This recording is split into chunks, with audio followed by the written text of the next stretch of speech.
Is the Canadian housing market a bubble ready to burst, or is it steady as she goes? Finance Minister Jim Flaherty has warned that Canadians are taking on too much debt against the value of their homes, and that could spell trouble.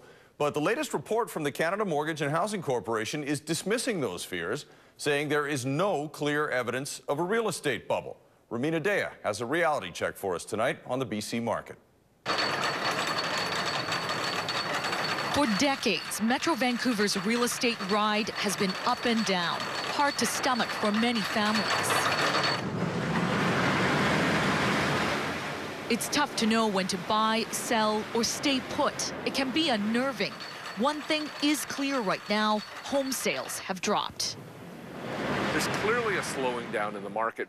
You see an increase in the number of listings, drop in sales, all things that create less pressure in the marketplace.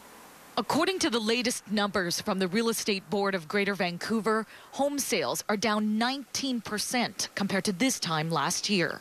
The comparison to last year was heavily influenced by the change in the federal government's mortgage insurance criteria, which pulled forward a large number of sales into early 2011. So we're comparing that high point to activity so far this year. Okay, so the average sales But don't get price too excited. Even though there's been a 19% slowdown in sales, home price indexes show almost a 4% increase in the average price of a home. Looking at the averages, it's just going to be confusing and in some sense disconcerting, because that number bounces around on a month-to-month basis based on how many $4 million houses sold on the west side.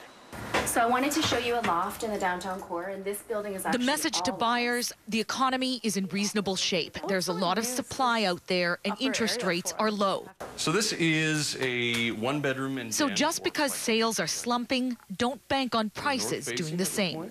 We don't have a sort of financial environment where people are looking at major financial corrections, double-digit increases in interest rates or, huge tightening of liquidity. That just doesn't seem to be on the horizon. To expect, across the board a 10, 15, 20% drop in house prices, I think that's being rather hopeful for a buyer to expect that.